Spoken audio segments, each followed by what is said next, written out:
अब हम आगे देखते हैं राजस्थान के मुख्यमंत्री के बारे में। राजस्थान के मुख्यमंत्री, यहाँ पे जो सामान्य तो क्वेश्चन पूछे जाते हैं, फैक्चुअल पूछे जाते हैं। जैसा कि हमने देखा है कि जो क्वेश्चन पूछेंगे संवैधानिक प्रावधान से क्वेश्चन पूछेंगे, उसके बाद में कुछ जो फैक्चुअल क्वेश्चन पूछे जाएंगे, जैसे कि क्या क्या क्वेश्चन पूछा जा सकता है मैं आपको बताऊं। तो ये क्वेश्चन पूछा जाता है कि राजस्थान के प्रथम, अब वो किसी भी चीज में प्रथम हो, ठीक है ना, राजस्थान के प्रथम, मुझे किसी चीज में प्रथम हो, चाहे वो प्रथम मनोनीत मुख्यमंत्री की बात करें, ठीक है, चाहे वो प्रथम निर्वाचित मुख्यमंत्री की बात करें, या फिर वो प्रथम जिसने त्याग पत्र दिया है उस मुख्यमंत्री की बात करें, या फिर प्रथम जिनकी पद पे रहते हुए निधन हुआ है उन मुख्यमंत्री की बात करें, या फिर यहाँ से एक क्वेश्चन और भी बन सकता है कि प्रथम या फिर एकमात्र वो मुख्यमंत्री, ठीक है, जो कि अल्पसंख्यक समुदाय से आते हैं, ठीक है। इसके बाद अगला क्वेश्चन क्या बनता है कि जो अल्पसंख्यक से समुदाय से आते हैं,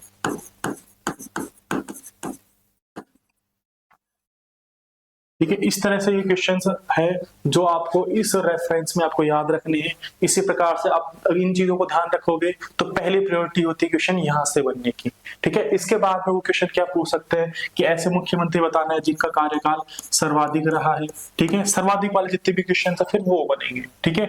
उसके बाद में क्वेश्चन बनेंगे न्यूनतम वाले, उसके बाद क्वेश्चन कहां से बनते हैं, न्यूनतम वाले। तो हमें ध्यान रखना है कि इस जगह से हमें जो फैक्चुअल क्वेश्चन हमें ये वाले पहले याद रखने हैं। अगर ये क्लियर हो जाए तब हम इसके नेक्स्ट लेवल पे जाएंगे। तो ध्यान रखना कि पहले हमारा बेसिक लेवल है, वो वाली चीजें याद होनी चाहिए जो सब बच्चे याद करते हैं, आपको भी वो चीजें याद रखनी है।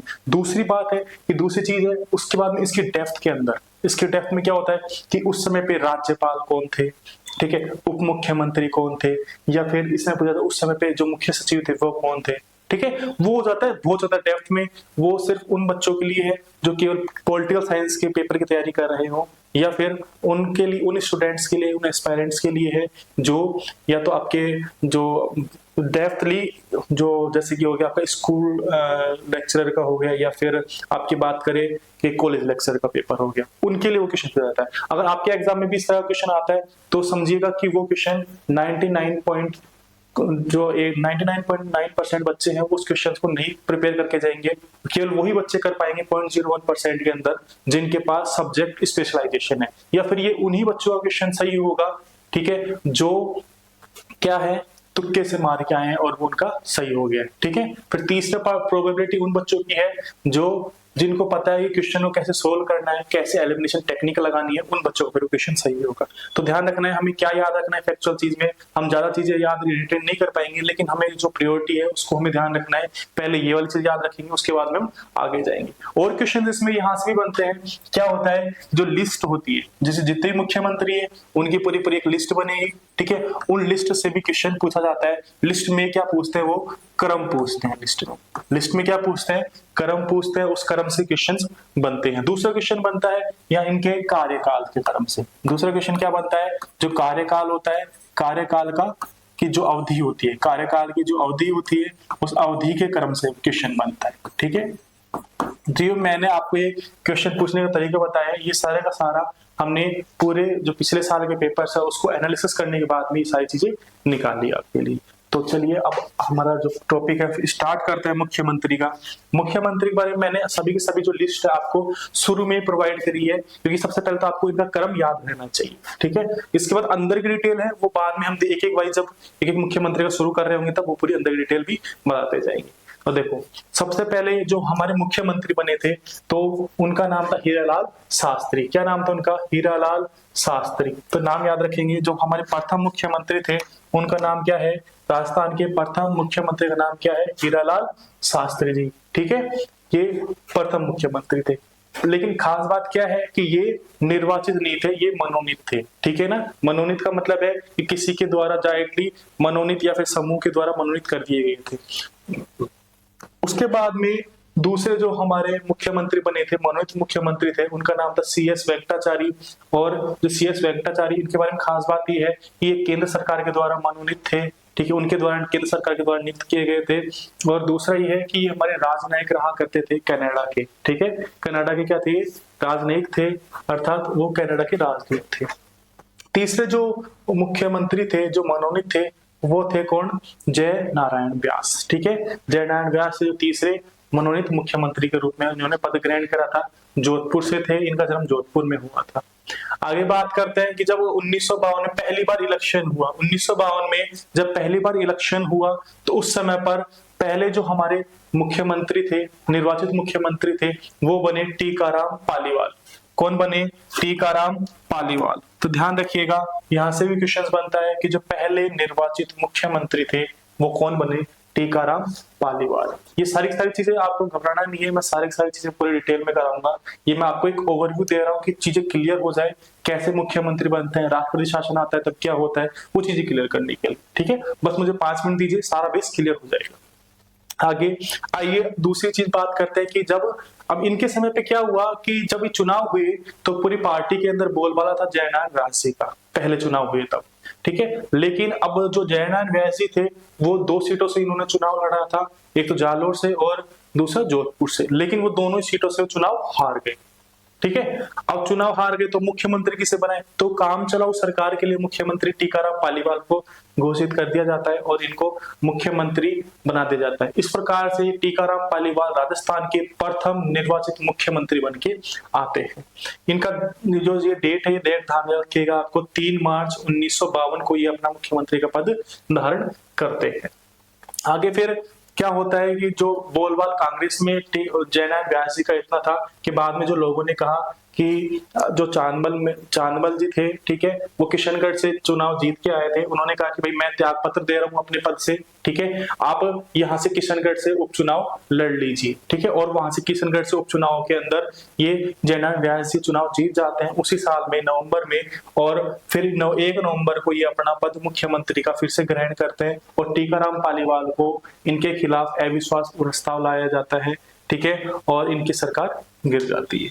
तो जयनारायण व्यास जी क्या बन जाते हैं? हमारे मुख्यमंत्री बन जाते हैं। अब ये 1-2 साल तक मुख्यमंत्री रहते हैं। इनका शुरू में तो काफी बोलबाला था, लेकिन बाद में क्या होता है कि उसी समय पर जब पहले इलेक्शन हो गए थे, उसी समय पर क्या था कि 1-2 साल तक इन्होंने काम किया, अब पार्टी के अंदर मतभेद स्टार्ट हो जाते हैं। ठीक है, उसी समय पर हम देख रहे थे कि मोहनलाल सुखाड़िया जी जो युवा नेता उभर के आ रहे थे, वो भी अपना चुनाव जीत के आए थे। अब इनसे और उनकी आपस में क्या हो रही है? प्रतिद्वंदी बन चुके हैं आपस में एक दूसरे के, और लास्ट में जाके इनको क्या देना पड़ता है? सरकार छोड़नी पड़ती है। और अब बाद में जाके जो मुख्यमंत्री का पद ग्रहण करते हैं वो ग्रहण करते हैं मोहनलाल सुखाड़िया जी। वो अपना पहला कार्यकाल 13 नवंबर 1954 को शुरू करते हैं। तो यहाँ पे ये डेट याद रखना पड़ेगा हमें, क्योंकि मोहनलाल सुखाड़िया ही वो व्यक्ति है जो सर्वाधिक बार मुख्यमंत्री पद की शपथ ली है। मोहनलाल सुखाड़िया ही वो व्यक्ति है जो सब राजस्थान के युवा मुख्यमंत्री रहे हैं।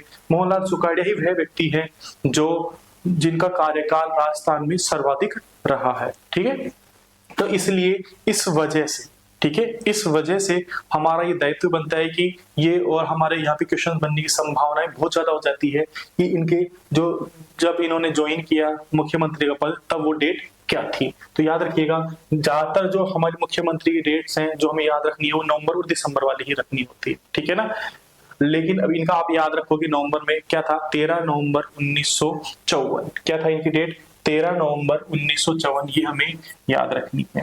उसके बाद में दोबारा से चुनाव होते हैं, सेकंड इलेक्शन होते हैं, कंडक्ट होते हैं। जब सेकंड इलेक्शन 1954 के अंदर कंडक्ट होते हैं, उसमें भी वापस चुनाव जीत के मोहनलाल सुखाड़िया जी ही आते हैं। उसके बाद में तीसरे जो चुनाव होते हैं 1962 के अंदर, 1962 में चुनाव होते हैं और 1962 के चुनाव में भी मोहनलाल सुखाड़िया जी ही मुख्यमंत्री बन के आते हैं। अब जैसे तीसरा इलेक्शन हो गया था, तीसरे इलेक्शन के बाद में इनकी गवर्नमेंट चल रही थी और तीसरे इलेक्शन हुआ तो 1962 में। अब 1967 के समय पर, 1967 के समय पे क्या हुआ कि प्रथम राष्ट्रपति शासन लगता है।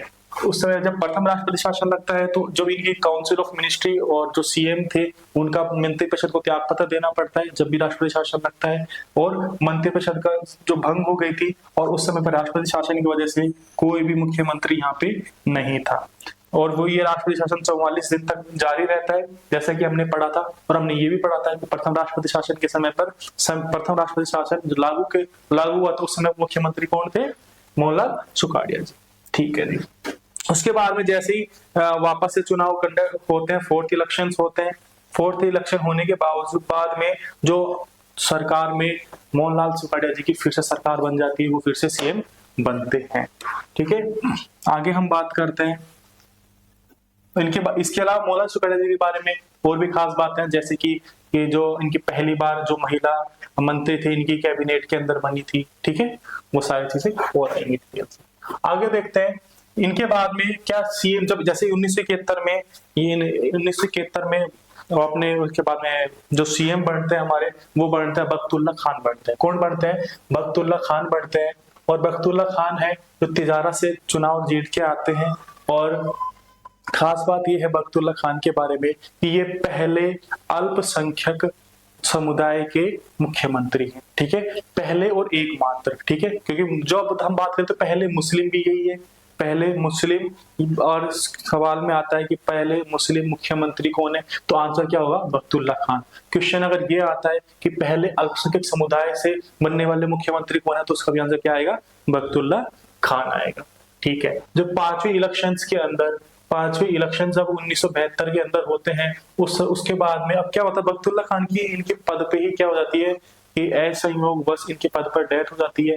ये 1-2 साल ही अपना कार्यकाल, पूरा 2 साल ही कार्यकाल कर पाते हैं। 1971 में पद ग्रहण करते हैं और 73 के अंदर इनकी डेथ हो जाती है पद पे। तो इस प्रकार से बख्तुल्ला खान है वो क्या हो जाते हैं, इस प्रकार से हमारे पहले मुख्यमंत्री बन जाते हैं जिनकी पद पर रहते हुए क्या हो जाती है?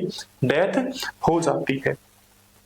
अच्छा जी, उसके बाद में जो बात आती है, जो मुख्यमंत्री बनते हैं वो बनते हैं हरिदेव जोशी जी। कौन बनते हैं? हरिदेव जोशी जी। हरिदेव जोशी जी 1973 में अपना पद ग्रहण करते हैं और 77 तक रहते हैं। फिर से क्या होता है 1977 में, जैसे कि हमने देखा था कि राष्ट्रपति शासन लगता है। हमने देखा था कि राष्ट्रपति शासन कब कब लगता है? 1966 में। कब कब लगता है राष्ट्रपति शासन? राष्ट्रपति शासन लगा था 1967 के अंदर। ठीक है, 1977 के अंदर, 1977 में लगा था।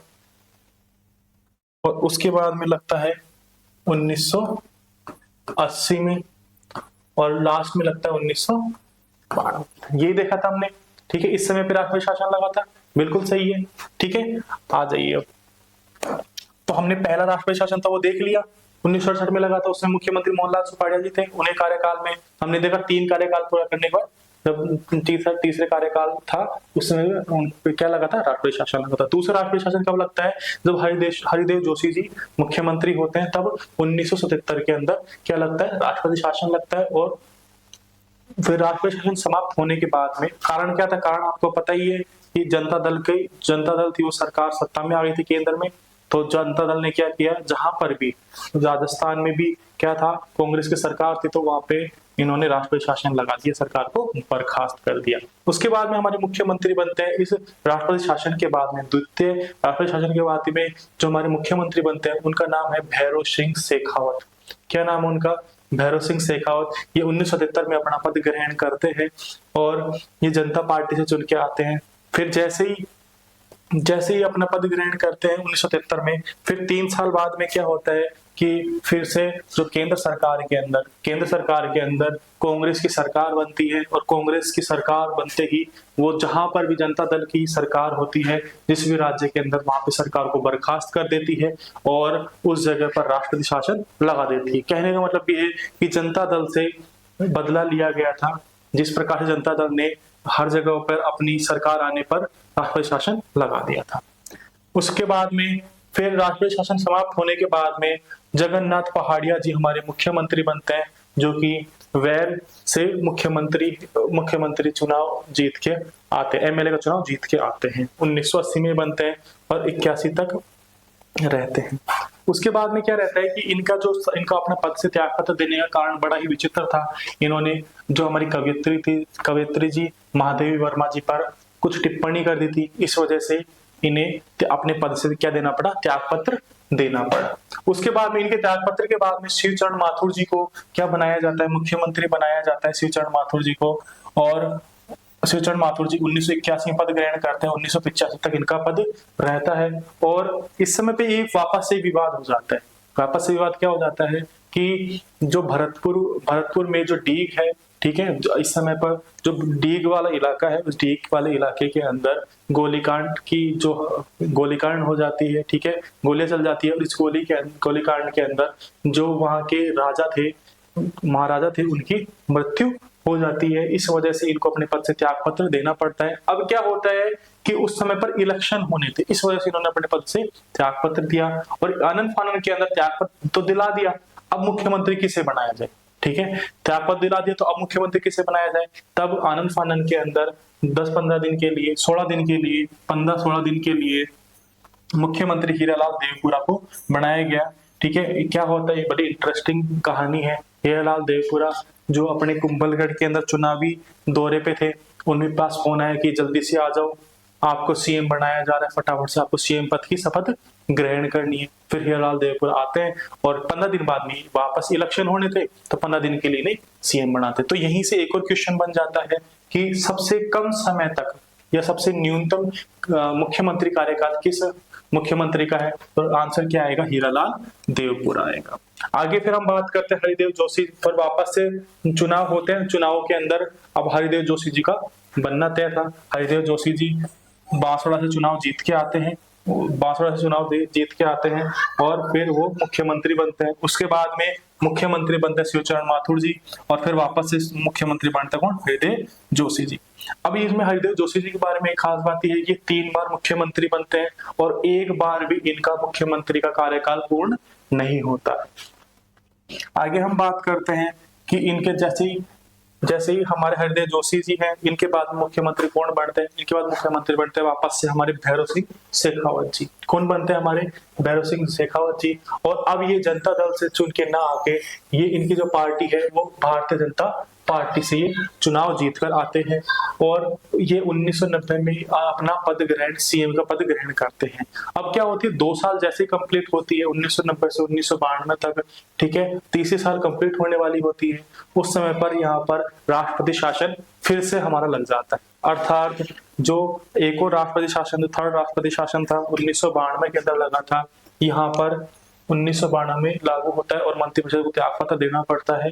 1992 से लेकर 1993 तक राष्ट्रपति शासन रहता है और यह राष्ट्रपति शासन अब तक का सर्वाधिक समय तक रहने वाला राष्ट्रपति, राजस्थान का सर्वाधिक समय तक रहने वाला राष्ट्रपति शासन था, जो 353 से 454 दिन तक चला था। अच्छा, फिर वापस से चुनाव होते हैं, ठीक है, जो 10th इलेक्शंस होते हैं और उस इलेक्शन के अंदर भैरव सिंह शेखावत जी फिर से चुनाव जीत के आ जाते हैं। ठीक है, उस इलेक्शन में कौन चुनाव जीत के जाते हैं, भैरव सिंह शेखावत चुनाव जीत के आते हैं और ये अपना पद 1993 से लेके 1998 तक अपना पद पर रहते हैं। और 1998 में फिर से इलेक्शन होते हैं, 11वें विधानसभा के इलेक्शन होते हैं और उस इलेक्शन के अंदर 1 दिसंबर 1998 को अशोक गहलोत जी है, वो सरदारपुरा से चुनाव जीत के क्या बनते हैं, यहाँ पे मुख्यमंत्री का पद, राजस्थान के मुख्यमंत्री का पद ग्रहण करते हैं। फिर 1998 से 3 तक वो अपने पद पर रहते हैं और उसके बाद में जो मुख्यमंत्री है वो बनती है हमारी वसुंधरा राजे। फिर वही हमारे, अब क्या चल रहा था, अब यहाँ से कहानी शुरू हो जाती है कांग्रेस बीजेपी की, ठीक है, कि 1 साल अल्टरनेट ईयर 5 साल तो कांग्रेस की सरकार रहती है, फिर अगले 5 साल बीजेपी की सरकार रहती है। तो इसकी शुरुआत यहीं से हो चुकी थी। भारतीय जनता पार्टी थी जिन्होंने शुरू में भैरव सिंह शेखावत के समय पर जिन्होंने अपना कार्यकाल पूरा किया, उसके बाद में कांग्रेस की सरकार बनती है, फिर बीजेपी की सरकार में वसुंधरा राजे आती है, फिर वापस से किसकी सरकार बनेगी, कांग्रेस की सरकार बनेगी, जिसमें मुख्यमंत्री कौन बनते हैं, अशोक गहलोत जी बनते हैं। ठीक है, फिर उसके बाद में वापस से 2008 के अंदर चुनाव होते हैं, 2008 के चुनाव में हमारे मुख्यमंत्री बनते हैं अशोक गहलोत। ठीक है, 8 के बाद में 13 में चुनाव होते हैं, 13 में कौन मुख्यमंत्री बनती है, वसुंधरा राजे बनती है, जो कि झालरा पाटन से चुनाव जीतकर आती है। इसके बाद में वापस से चुनाव होते हैं 2018 के अंदर और हमारे अशोक गहलोत जी मुख्यमंत्री बनते हैं और लास्ट में इस समय पर 16वीं राजस्थान विधानसभा का चुनाव 2023 में होता है। ठीक है, और इस 23 के अंदर भारतीय जनता पार्टी फिर से सत्ता में आती है और वो मुख्यमंत्री बनाती है भजनलाल शर्मा को, जो कि सांगानेर से अपने चुनाव जीत के आते हैं। और ये सरकार कब बनी थी, 15 दिसंबर 2023 को। ठीक है, तो ये हमारी मुख्यमंत्री की जो लिस्ट है आपको पता होनी चाहिए, सभी जो मुख्यमंत्री है उसका क्रम आपको पता होना चाहिए। अब तक कितने मुख्यमंत्री बने, हमारे 14 मुख्यमंत्री बने क्रम से। अगर मुख्यमंत्री व्यक्तिगत रूप से बात करें तो कितने बने, 14 मुख्यमंत्री बने।